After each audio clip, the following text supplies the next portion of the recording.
चक्षुरुन्मिलितं येन तस्मै श्रीगुरवे नमः। श्रीचैतन्यमनोभीष्टं स्थापितं येन भूतले स्वयं रूपकदा मह्यं ददाति स्वपदान्तिकं। वन्देऽहं श्रीगुरुं श्रीयुतः पदकमलं श्रीगुरून् वैष्णवांश्च श्रीरूपं साग्रजातां सहगणा रघुनाथां तं सजीवं साद्वैतं सावधूतं परिजनासहितं कृष्णचैतन्यदेवं श्रीराधा कृष्णपदां सहगणा ललिता श्रीविशाखान्वितांश्च। हे कृष्ण करुणा सिन्धु दीनबन्धो जगत्पते गोपेश गोपिकान्त राधाकान्त नमोस्तुते। तप्त कांचन गौरांगी राधे वृंदावनेश्वरी वृषभानुसुते देवी प्रणमामि हरिप्रिये। पंचकल्पतरुभ्यश्च कृपा सिन्धुभ्येव च पतितानां पावनेभ्यो वैष्णवेभ्यो नमो नमः। जय श्री कृष्ण चैतन्य प्रभु नित्यानंद श्री अद्वैत गदाधर श्रीवासादि गौर भक्तवृंद। हरे कृष्णा कृष्णा कृष्णा हरे हरे, हरे Ram Ram Ram Hare Hare. Hare Krishna. I'd like to welcome all of you all for our Gita classes. Just give me 1 minute, I'll just be back.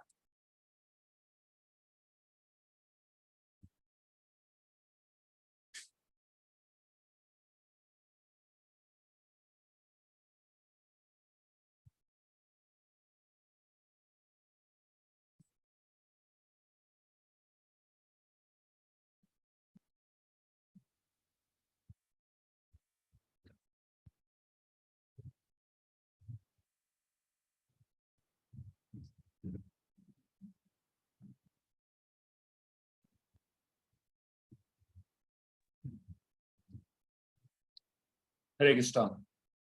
So we are continuing from where we stopped last time. We are in the third chapter of the Bhagavad Gita, which is entitled as Karma Yoga. And in the third chapter, we discussed the first two aspects of this chapter, and we were in the last phase of the second part. And the last time we began a discussion on the symptoms of an Atmarati. We spoke about someone who is at the highest rung of the yoga ladder. What are the symptoms typically of someone who is at that highest rung of the yoga ladder? We spoke about how this person has the ability to deal with obstacles. He is not bogged down by obstacles. In fact, he can overcome all the obstacles. And the second thing we spoke about is he remains unaffected by the concept of loss and gain. And we also spoke about how an Atmarati is someone who not just remains unaffected by the concept of loss and gain, but also he is unaffected by the surroundings in which he is. So these are three symptoms we spoke about. And then we also said there is a fourth quality of an Atmarati, and that's the quality we are supposed to be discussing today. The fourth quality of an Atmarati is Isha Sangha. So the Atmarati is someone who is constantly trying to associate with Krishna and trying to upgrade his connection with Krishna. And we quoted this verse from the Srimad Bhagavatam. Esha prakriti sangena purusasya viparyayo asit sa eva na chirad Isha sangat viliyate. So we spoke about how all of us have Prakriti Sangha. That means association with matter, the three modes of material nature a lot. And because of Prakriti Sangha, we are somehow obsessed with material things. And we are obsessed with material thoughts and pleasures. And someone who's an Atmarati, he strives to change the situation by transforming from Isha Sangha, Esha Prakriti Sangena to Isha Sangat Viliyate. That means slowly we need to transform our association from Prakriti Sangha to Isha Sangha. So, how do we transform our association more to Isha Sangha? That is what we're going to be discussing today in today's session. There are essentially 5 ways in which we can engage in Isha Sangha. So 5 ways to bring Isha Sangha into our life. The first and the foremost way of bringing Isha Sangha in our life is by chanting the holy names of Krishna. So one has to prioritize one's chanting of the holy names of Krishna daily. One should maximize one's chanting, not just the number of rounds, but also the quality of rounds. Not just do it just for the heck of doing it, but chant as sincerely as possible. So one time a man came to a sadhu and he said, Maharaj, I travel so much, I just can't do it. Please help me, he said. So now, this man, he was obsessed with covering maximum distance in minimum time. He wanted to travel a lot, he wanted to do a lot, he wanted to achieve a lot. But somehow, the horse which he had was a little on the slower side. And he was thinking if this sadhu has some solution to increase the speed of the horse. Somehow people feel that sadhus have a solution to all problems of life. And strangest of strange problems they bring in sometimes. So this sadhu, he said, no problem. I'll give you another horse. You keep this horse and this horse will, go at speeds you can't believe only. So this man was great. So he said, how will I make this horse run fast? The sadhu said, I'll tell you a mantra. You remember that mantra and you say it, and the horse will go at full speed. And the more you chant the mantra, the horse's speed will increase. So this guy became excited. He said, please tell me the mantra. The sadhu said, say thank God. If you say thank God, the horse will run very fast. So the man sat on the horse and somehow, the sadhu, he wanted to tell him another mantra to slow down the horse, basically, But before this sadhu told him the second mantra, this fellow went away. He said, thank God, and the horse ran at full speed, And he was so excited. He kept saying, thank God, thank God. And the horse was going like a mad pace. Then it kept running faster and faster and faster. It reached a cliff. And it was going to jump off the cliff into the valley. And this guy had no idea how to stop the horse. He didn't know the other mantra. As he was reaching the cliff, he didn't know what to say, like all this time he was saying, thank God, thank God. Finally, somehow out of desperation, he said, God, please save me. And the moment he said that, the horse stopped. Because that was the mantra, to make the horse, stop, basically. The moment he said, God, please save me, the horse stopped. Right on the edge of the cliff, like just 1 inch from falling off. And this man was so relieved. He said, thank God. And the horse jumped off. So, a lot of us, when we chant mantras, we do it mechanically like this guy. And we don't even understand the ramification of what we are trying to do and why we are doing it, basically. So mechanical chanting of mantras without knowing what it is and not doing it properly will not give you the desired effect. So if one wants proper Isha Sangha, one should try and chant one's rounds of the Hare Krishna Mahamantra properly. There are many types of chanting that people end up doing, There is something known as radar chanting. The head will go from this side to this side. The head just keep moving, Hare Krishna, Hare Krishna, Hare Krishna. Like a radar, going this side, that side, like that. Or sometimes we sit and chant, but you're not focusing and paying attention while chanting. Sometimes people are chanting and on the other hand, mobile is there. You're counting on this side and you're scrolling on this side, basically. So if you keep doing this kind of distracted type of chanting, it is not Isha Sangha. It is not the prescribed way of doing Isha Sangha. So when you're doing Isha Sangha, Prakriti Sangha has to be less. So one has to chant the holy names of the Lord and hear attentively. And if you don't do that, then after some time of chanting, people say, it's not working for me. How will it work if you have not done it in the proper spirit, in the proper way? So when you do Isha Sangha, it has to be done in the proper way. Chanting is like an umbilical cord that connects the child to its mother. Just like when the child is in the womb of a mother, there's an umbilical cord, right? It connects the child to the mother. So whatever the mother eats, it reaches the baby through that umbilical cord. Similarly, all of us are in this material world, which is like a womb. The world is like an incubator. And we are connected to Krishna, who is our father, who is our mother, who is everything to us, through the process of chanting. It provides us that cord and provides us nourishment directly from Krishna. So Isha Sangha is very powerfully revived by chanting the Hare Krishna Mahamantra.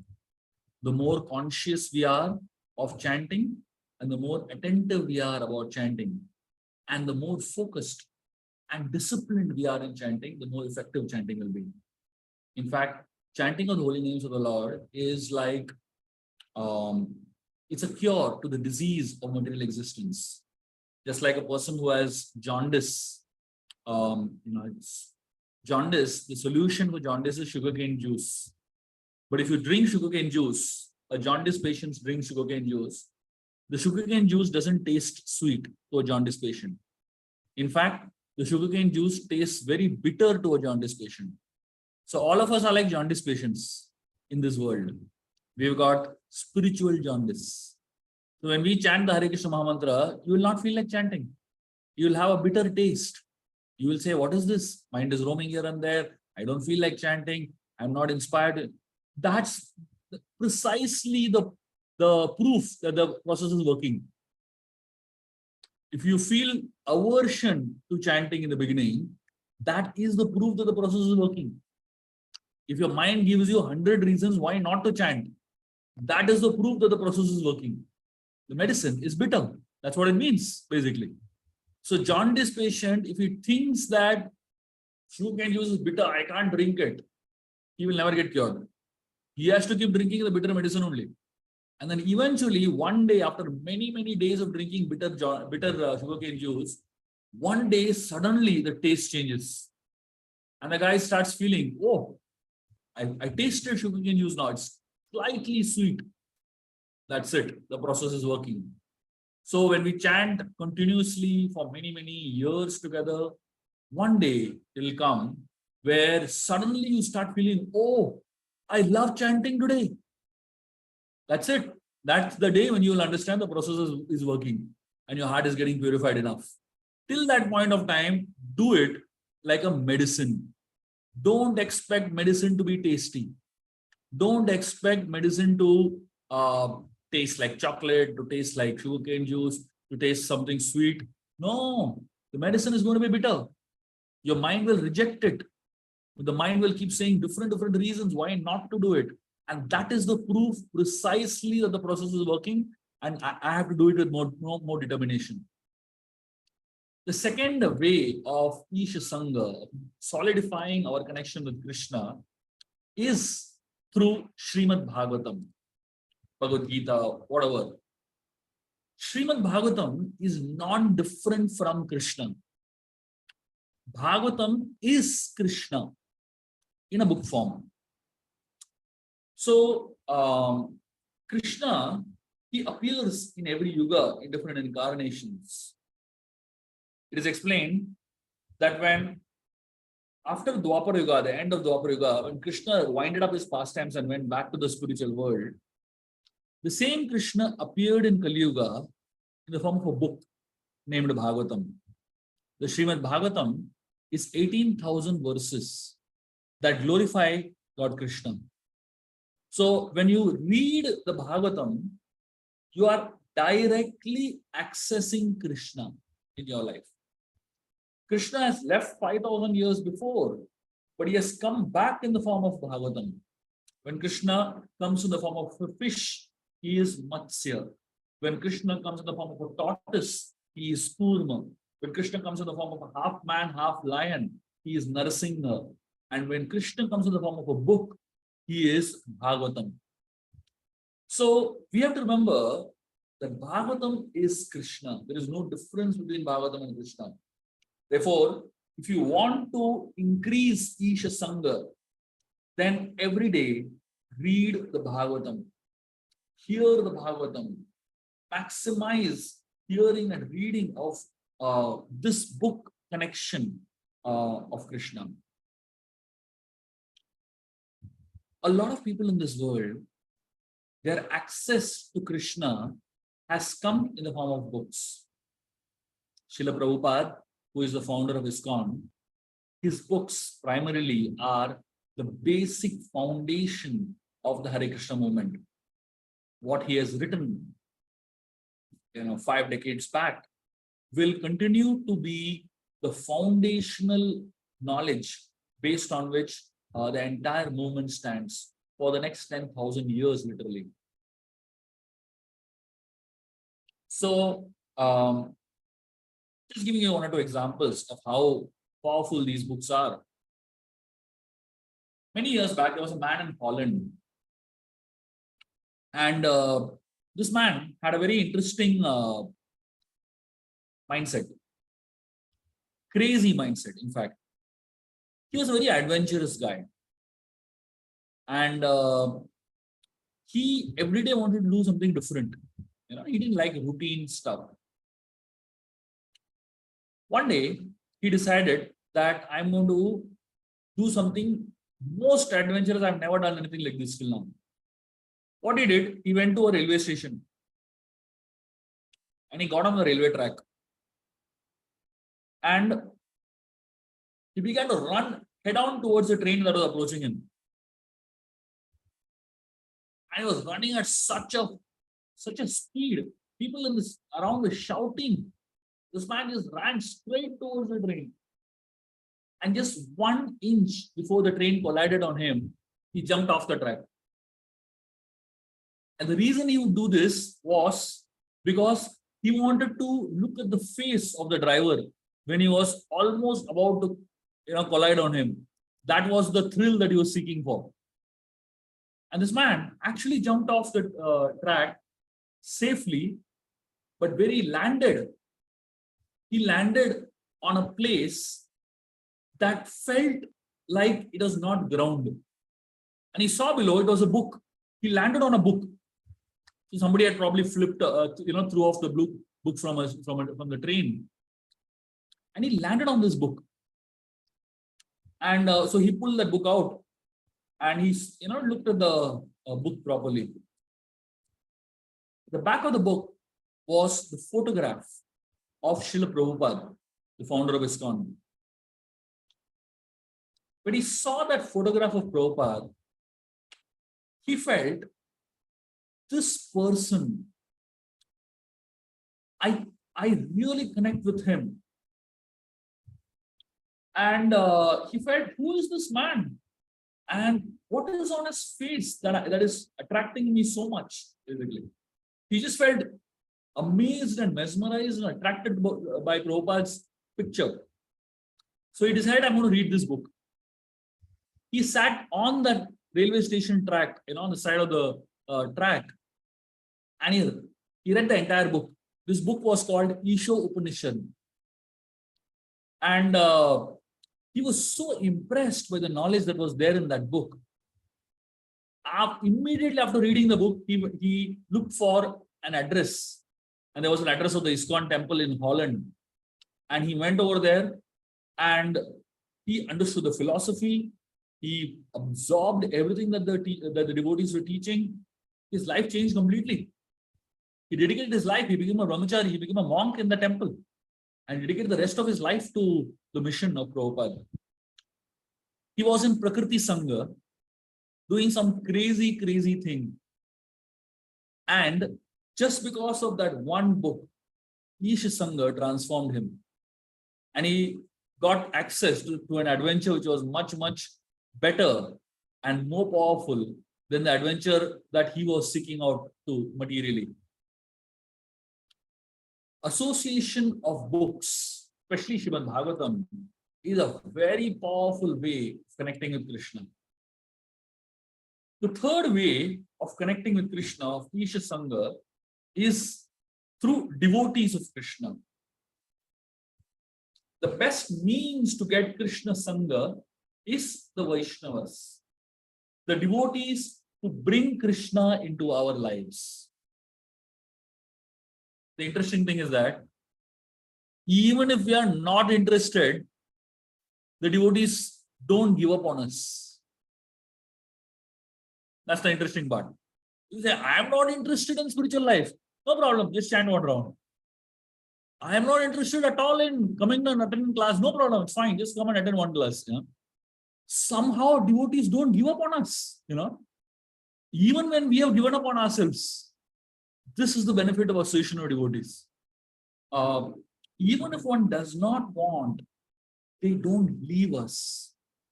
Once they get your phone number, that's it. They'll keep sending you different reminders to associate with Krishna. You'll get some message, you'll get some course reminder, you'll get some invites for festivals. Somehow or the other, the devotees are interested in your spiritual welfare, even if you're not interested in it at all.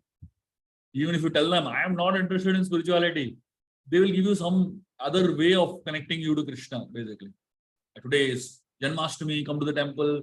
Today is Radhashtami, come to the temple. Today is Nandotsav, come to the temple. Today there's nothing but still come to the temple. Somehow or the other they will, try to inspire you to come and take Krishna Sangha. They don't leave us. Devotees are the most powerful personalities to give Krishna to us, to connect us to Krishna somehow or the other. They are the most powerful means. If you remember, when we had discussed the story of Janmashtami, I spoke about how Vasudeva had Krishna in his heart. And from his heart, Krishna was transferred into the heart of Devaki. That is the process of a devotee transferring Krishna into our lives. I mean, all of us, before we came in touch with ISKCON and Krishna consciousness, the philosophy of Bhagavad Gita, where did we have any connection with Krishna?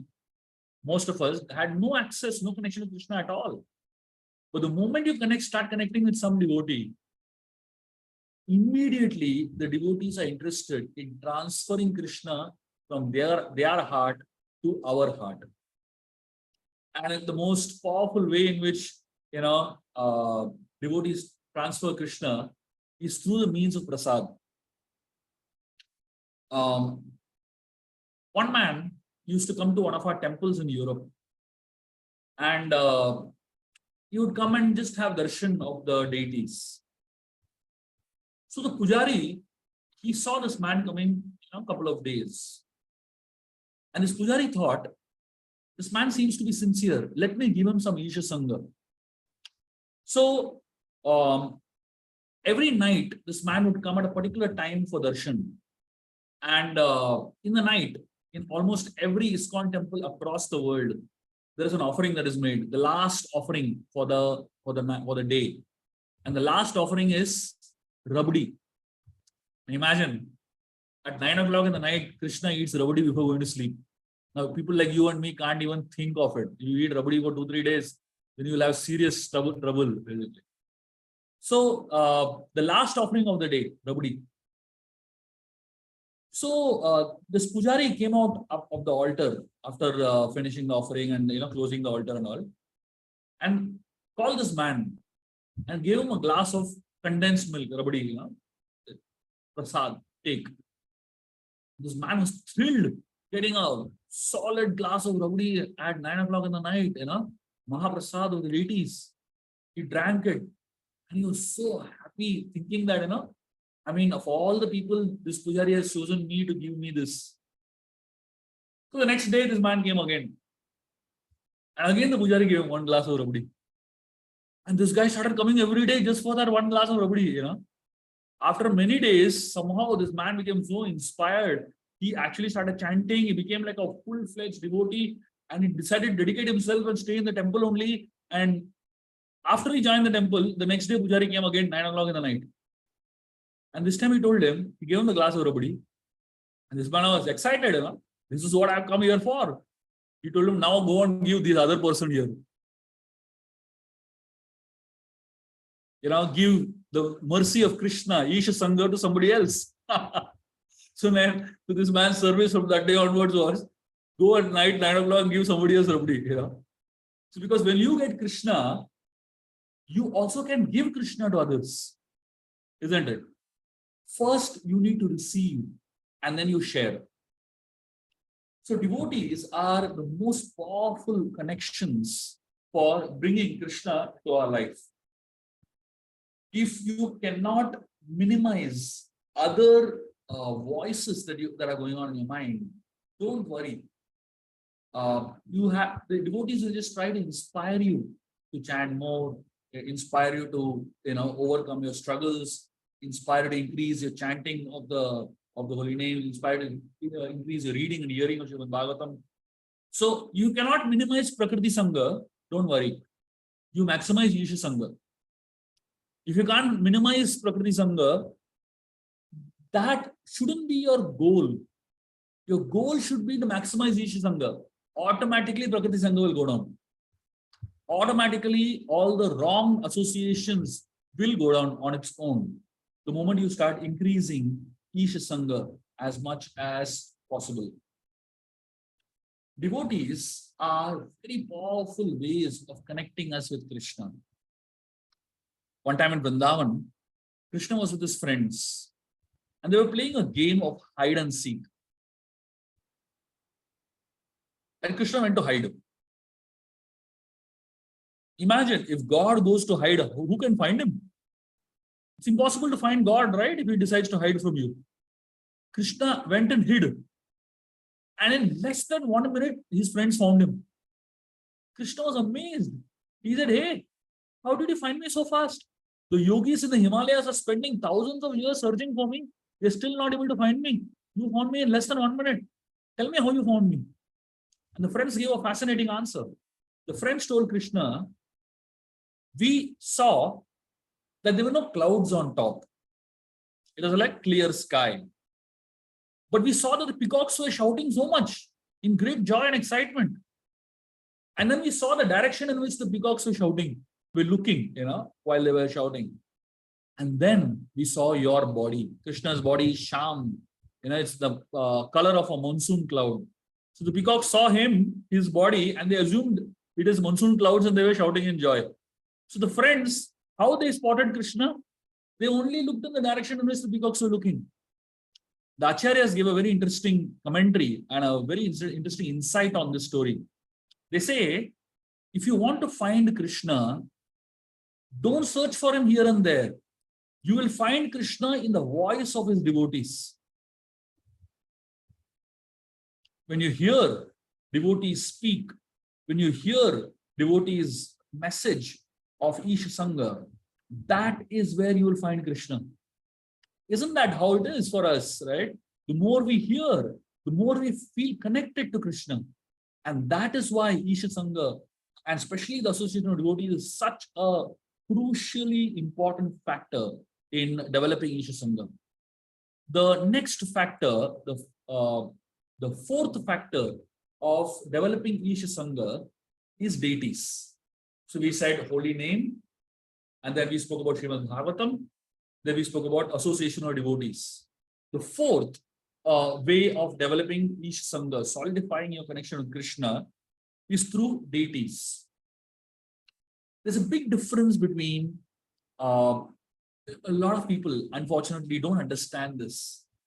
We have been educated by the Western education system, and we tend to call the deities as idols. There's a big difference between idol and deity. In the Vedic scriptures, we do not use the word idol. We do not use the word statue, because these are disrespectful ways of addressing these personalities. We call them as deities, Archa Vigraha, Murti. These are more respectable ways of addressing the form of the Lord. When we come to the temple and take darshan of the deities, or some people have bring deities home, they invite Gaur Nitai, Jagannath, Baldev, Subhadra, Radha, Krishna in their own homes. Don't just remain in the thought process that these are just decorations. This is beautiful statues. Deities are the most powerful form of Isha Sangha. They are very powerful ways of connecting with Krishna. Let me tell you a story of our temple. This particular deity that you're seeing on the in the photograph that you're seeing in front of your screens, this is Gopalji from our temple, ISKCON Chopati. And Gopalji is the form of Krishna, who's holding a Govardhan hill, basically. So this particular deity is a very, very sweet and a very beautiful form of the Lord. Let me tell you a story about this particular deity. And there are hundreds of such stories. I'm just telling you one story. One time, one girl brought her boyfriend to our temple for Shayan Darshan. And this guy was a Christian fellow. Never spoke Hindi in his entire life, raised in a strict Christian background and raised with very traditional values, followed by his parents. And they spoke only English at home, and he didn't really speak Hindi ever, basically. In fact, this boy didn't even know a single word of Hindi. He came to darshan. He came with his girlfriend, basically, because she insisted. He came, took darshan, sat in the temple, experienced the beautiful ambience, beautiful kirtan. He didn't understand any of the mantras that were going on. He was just sitting there and he liked seeing the deities. After the darshan got over, he met one of our brahmacharis, one of our monks, and he gave him a garland, of Srila Prabhupada. And this boy felt very happy. And, this devotee gave him his phone number also. And then this boy and his girlfriend, they went back home. Next morning, he calls up this devotee. And he says, last night, the third fellow on the side came in my dream. Now, he didn't know what the name of this deity also was. We have 3 altars, Gaur Nitai, Radha Gopinath, and Gopalji. There are 3 altars. So this boy is calling up and saying, this third fellow on the side, he came in my dream. He was referring to Gopalji, as a third fellow, basically. So he said, he came in my dream. I don't know who this person is. And I don't know what you call him also. The black fellow. So the deity that you see right now in front of you, this is Gopalji with Chandan. It's a yellow layer of Chandan. So he actually is a black deity. You can Google and check, ISKCON Chopati's deity of Gopalji. So he said, this black fellow with his hand up, raised up, he came in my dream. And he told me something in a language that I don't know. But he told me that 2-3 times. And I got up and I wrote down what he said in English. So he said, I want to tell you what he told me. Can you please tell me what it means? This devotee was zapped. Imagine, I mean, we are staying in the temple for so many decades and Gopalji never came in our dream. And this guy came one time, one night he had darshan. And Gopalji came in his dream. And that too is giving him some message in Sanskrit language, basically. And this devotee wrote down whatever this boy said. And just imagine, this boy has no background of our scriptures, no background of Sanskrit, no background of our culture at all. First time he has come ever to a temple setup. And Gopalji came in his dream and gave him a message in Sanskrit. And this person, this devotee wrote down that message, and he said, I'll go and find out from one of our devotees who's a Sanskrit scholar. So the devotee went to this other person, who the Sanskrit scholar in our temple, and they read the words that was written down, and he said, this person. Now, what happened was, in the whole whatever the message that was conveyed, they could understand most of the words, but 3-4 words they couldn't understand what it meant. So they called up one of India's biggest Sanskrit scholars to find out what those couple of words meant, And then they got an exact translation of what Gopalji told this boy that night in a dream. The translation was, stop being a master. You have done it for a long time. Now you become my servant and serve me. This is the words that Gopalji told this boy. Just stop being a master. You have been that for a long time. Now become a servant and serve me. And when this boy was told that this is the message that Gopalji has given you, he was zapped, totally stunned. And this boy, he started coming to our temple, sincerely started attending classes, sincerely started understanding the philosophy, started chanting 16 rounds of the Hare Krishna Mahamantra, and eventually he became such a solid part of our community. And he got such solid simply by Gopalji giving him one message in his dream. This is Isha Sangha. Isha Sangha with the deities, when you start connecting with deities, you start receiving reciprocation from them. How Krishna can transform us, how Krishna can help us become a better version of ourselves. And it's amazing how Krishna reciprocates in the way you look at him. If you look at the deity as a stone, he will act like a stone only in your life. If you reciprocate with the deity, if you think that the deity is Krishna, I can express my heart to him, I can actually communicate with him, that's exactly how Krishna will deal with you. That's exactly how Krishna will communicate with you. Isha Sangha through deities is one of the most powerful ways of connecting with Krishna and upgrading your consciousness. Each and every one of us, we should develop our connection with at least one particular form of the Lord, one particular deity of the Lord. You can visit your local ISKCON temples and connect with the particular deity that you're closely connected with. You can take darshan of the deities of various ISKCON temples across the world, and you can develop your connection with some deity. There are so many people who develop a connection with Radha Madhav in Mayapur. There are so many people who develop a connection with Londoneshwar in London. Each of our deities are very unique deities. In fact, in ISKCON, there is an entire book called Darshan. It has the photographs of almost close to 500 to 600 ISKCON deities across the world. And you can just have a look at those deities. People are used to seeing photographs of actors and actresses. What do you get out of seeing those photographs? Nothing. But when you look at the photographs of deities, of the holy forms of the Lord, you actually get something in return. You actually get a tangible connection with the Supreme Lord. And the most amazing thing is that the Supreme Lord reciprocates. One of our devotees, many years back, he had just joined the monastery. And just before he had joined the monastery, he was an absolute mad cricket fan. Absolute mad cricket fan, And one day he happened to be walking on the street somewhere, and he happened to pass by some 5-star hotel. And just outside, he saw one of the big cricket stars that he was a big fan of standing. And that person was looking for something. And this boy ran. Nobody was there around him. This fellow was alone. He ran to help him because he thought He is my idol.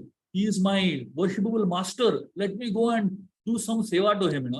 He ran to him and he started expressing how he is such a big fan and all that.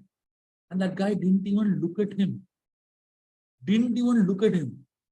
He only said, I'm looking for a taxi. And this boy ran all over the street and got a taxi and came. By the time he came, that fellow already had gone.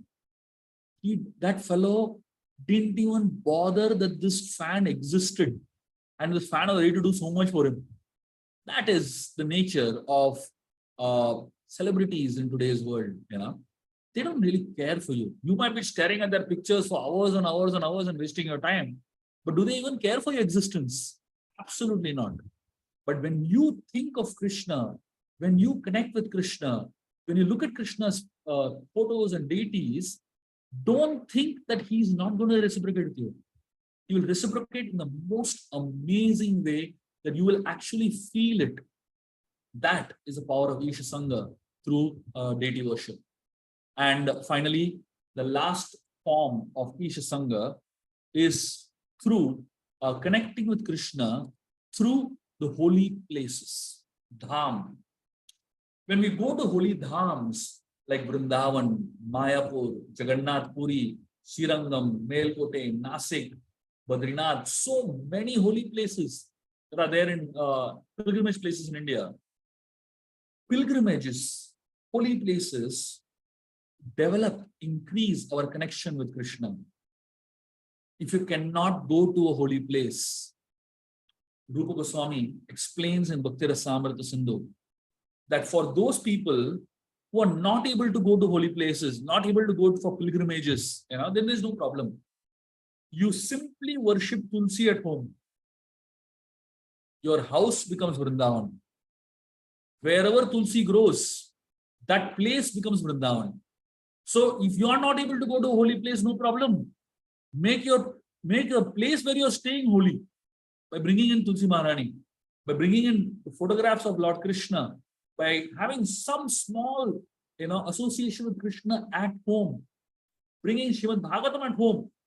Your place becomes a holy place. Inviting devotees to your house becomes a holy place.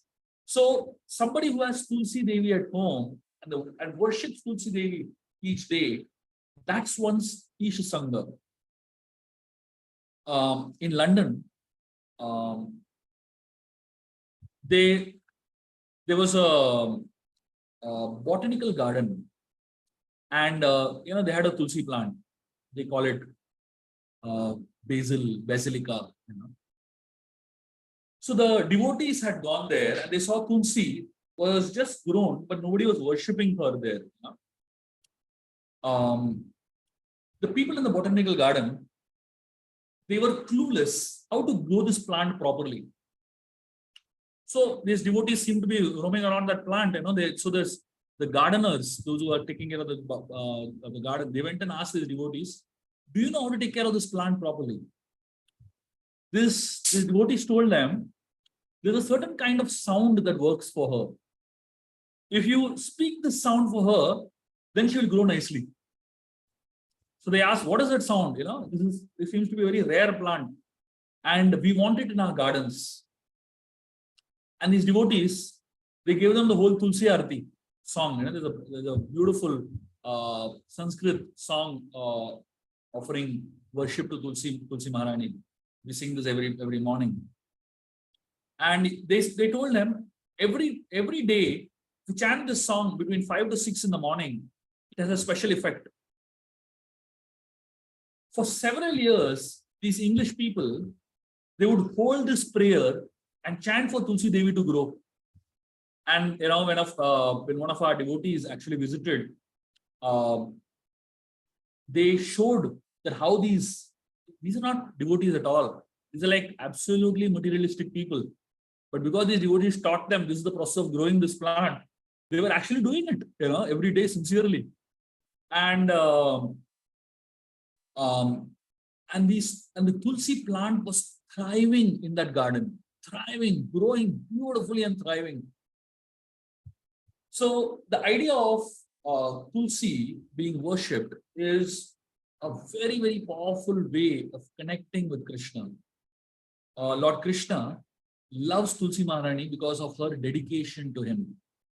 Anything that is offered with Tulsi in it, Krishna accepts it immediately. No matter how bad it may taste. But if Tulsi is there in it, that's it. Krishna accepts it blindly. And because that is a kind of love and that is a kind of reverence that Krishna has for Tulsi Maharani. And Tulsi, it really connects with the Supreme Lord. So it is explained that anyone who worships Tulsi in some way, they immediately develop the Isha Sangha. In Moscow, they have a very interesting habit. That's a very interesting story. Every day in the morning, they offer Tulsi Aarti and they offer incense to Tulsi Maharani. They offer incense stick to Tulsi. And after the incense stick is offered to Tulsi and the worship is over, they extinguish that incense stick and keep it aside. So one of our devotees was surprised. He said, he went and asked them, do you use the same stick tomorrow, next day morning? Why do you keep it aside like that? They said, no. They said that when we go on Harinam Sankirtan, when we go out on the streets, distribute books and do Kirtan and all, we give these incense sticks as Mahaprasad to all the new people who just bump into us. And incense stick that is offered to Tulsi is Isha Sangha. And in Moscow, people are crazy after incense sticks. If you give them books, they may not appreciate so much. If you give them prasad, they may not appreciate so much. But if you give them incense sticks, they go crazy. They just love that smell of the incense sticks. And the devotees told them stories. There was one particular boy who was a total drunk, smoking cigarettes. And this devotee just gave him one incense stick. And the moment the boy got that incense stick, he threw the cigarette and he took the lighter out and he lit up the incense stick and he started sitting in one corner and inhaling the smoke of the incense stick. He was just so obsessed. So, kena prakarena mana Krishna niveshe. Devotees are experts in somehow or the other connecting your mind to Krishna. Somehow or the other giving you Krishna Sangha. Somehow or the other connecting your mind to Krishna. So therefore, these are 5 things that we must do. Chant the holy names of Krishna, reading or hearing Srimad Bhagavatam or any other Vedic literature for that matter. Third, always try to be in the association of devotees. Fourth, by trying to serve the deities of the Lord or bringing deities home, bringing photographs home, life will change. And fifth, by trying to go to holy places or worshipping Tulsi. These are 5 ways in which the Isha Sangha happens very powerfully. So all of us this year, we're going to Vrindavan as one of our reasons why we're going to this holy place, holy dham, is because it just solidifies our Isha Sangha so much.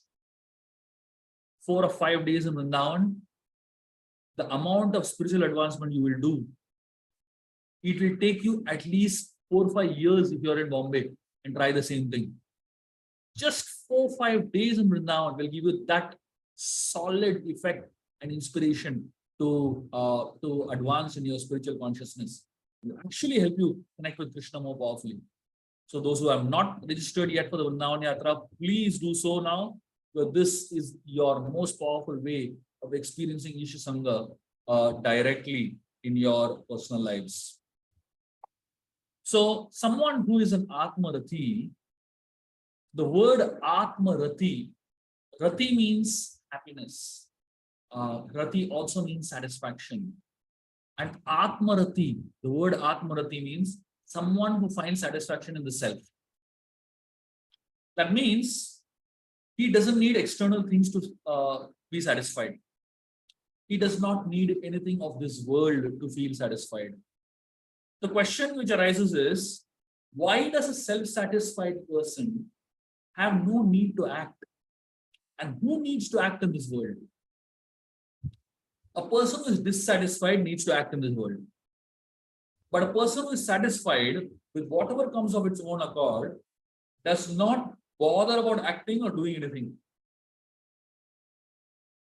There was once Socrates, he was in Athens, in Greece, and he was standing in front of a display, window display of a shop. And he was watching all the items on the window display. And he was barefoot. Hours was passing, he was standing there. He was watching the window of the shop. And there was a person who was observing Socrates stand over there for so long, just window shopping, basically. So this man went to him and he said, "Sir, do you need some shoes? Do you need some good clothes? Do you need anything? I'll pay for you. You can please go and buy whatever you want." Socrates said, "No, I don't want anything." He said, "I was just actually watching the window to see things which he did not require." So he said, everything in the shop is useless for him. So when we go to these famous malls and we do window shopping, unfortunately we feel we need everything, isn't it? You scroll up Instagram and you find all these different adverts that come for different items. You see it, oh, I need this, I need this, I need this. Keep thinking that I need this, I need that, basically. The way television brands are, the way the media industry works, it makes you want everything. And because we need so many things, we need to keep running to acquire them, to earn and to acquire them. A person who is self-satisfied does not need anything apart from basic things. Such a person does not need to act. Have you ever seen advertisement for rice? You will not find advertisement for rice. Have you ever seen potato being advertised? You will definitely find advertisement for potato chips. Anything that is a need doesn't need advertisement. Anything that is a want needs a lot of advertisement, basically, because you create artificial wants. So today's culture is a culture of creating dissatisfaction. Remain dissatisfied. All the advertisements are, to make us dissatisfied. And Krishna consciousness is all about trying to be satisfied. Material consciousness is all about being dissatisfied in life. People in the material world say, if one is not dissatisfied, one cannot have ambitions. And therefore, people do bad things to just feel that they are gaining and gaining and gaining. The Srimad Bhagavatam has a very interesting story of Vamana Dev, one of the incarnations of the Lord, who came as a dwarf, dwarf incarnation, very small in height and size. So Vamana Dev went to Bali Maharaj, who was a king of the entire world at that point in time. Bali was the king of the Daityas, and he had conquered the whole world, taken over the heavens also. And Vamana Dev came when Bali was doing a yajna, a sacrifice. And Bali, he was giving, whoever asks for anything, he would just give them. So he asked Vamana Dev, "What do you want?" Vamana Dev said, "Give me 3 steps of land." Bali looked at him. He was so small. If a small child, if a small person takes 3 steps, how big will those 3 steps be? Hardly, right? So Bali Maharaj told him, "Hey, please reconsider. I can give you one full state. I can give you one full city. I can give you a whole kingdom. What are you asking for 3 steps of land? The 2, your steps, 3 steps. How much can you measure?" Vamana gave a fantastic answer. You know what he said? And this is the principle of life. He said, if someone is not satisfied with little, he will never be satisfied with a lot. And Vamana Dev actually told him, if I am not satisfied with 3 steps of land, even if you give me the 3 words, I'll not be satisfied. Isn't that how life is? Isn't that a principle that really drives our life? Satisfaction is what the whole idea of Atmarati is. Satisfaction is like fuel, and dissatisfaction is like water. Spiritual power is like fire. The more satisfied we are, every round of the Hare Krishna Mahamantra we chant will make us more powerful spiritually. The more satisfied we are, every single morsel of Krishna Prasad that we eat will purify us faster and more powerfully. There's great spiritual merit. The more satisfied we are, every word of Krishna Katha that we hear will inspire us to progress more.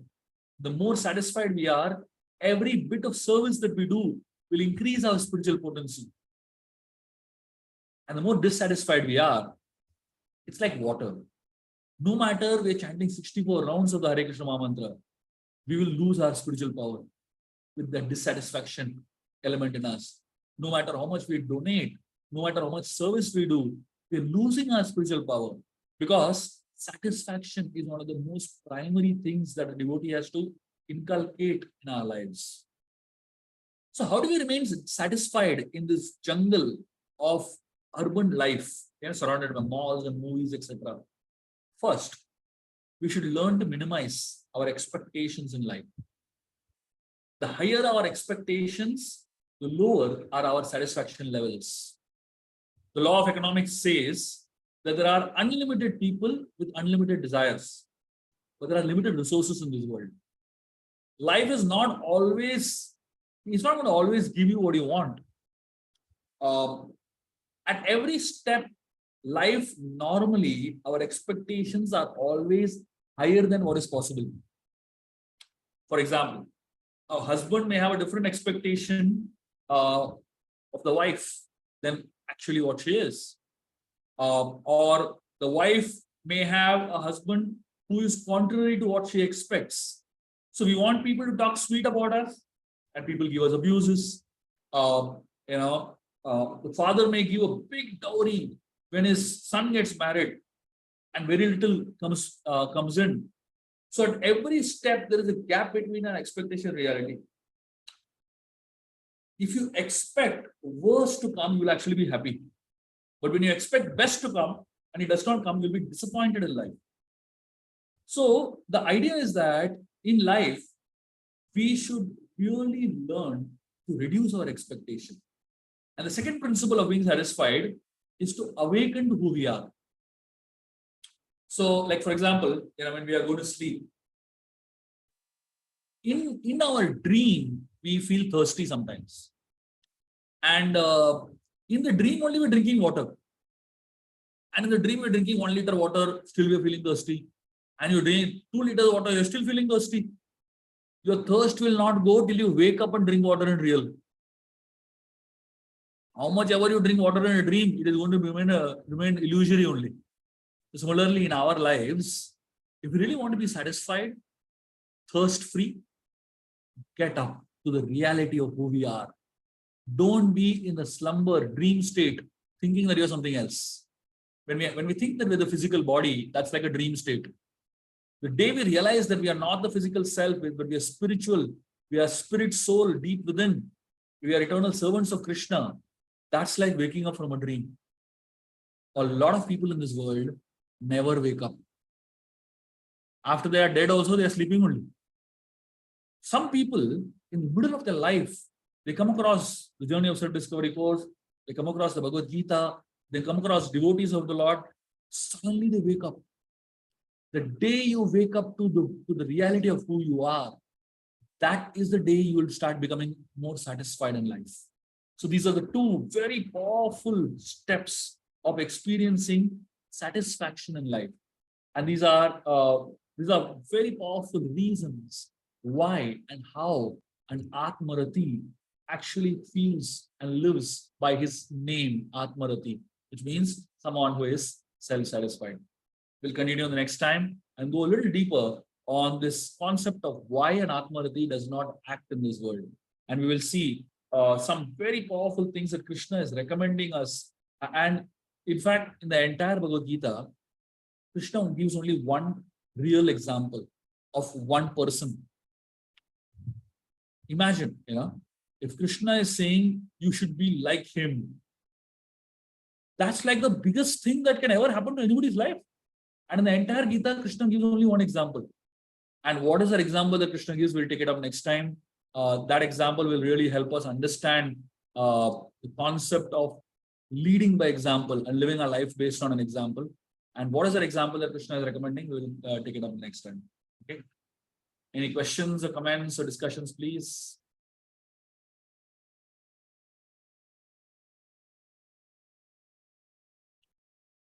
For those of you all who have attended the Ramayana sessions last Saturday, I am sure that you will really have been inspired and have learned so much from the Ramayana sessions. For those who have not attended and not been a part of the Ramayana course, I highly recommend you all, please join in this time. There is a lot of learning that is happening through that course. I think the first session, the link of the recording of that session is there on all the groups in case you want to just go through it and hear. And in case you want to register, please contact our team and we'll happily have you all in the course. Okay. Any questions, comments, discussions, please?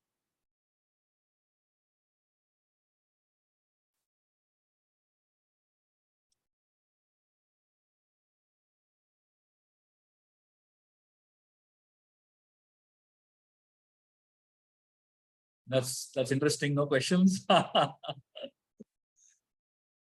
Okay, perfect. Great. Thank you very much. Very, very happy and grateful to be with you all. See you all next Tuesday. We'll continue our third chapter of Gita. Hare Krishna. Thank you, Prabhuji. Hare Krishna.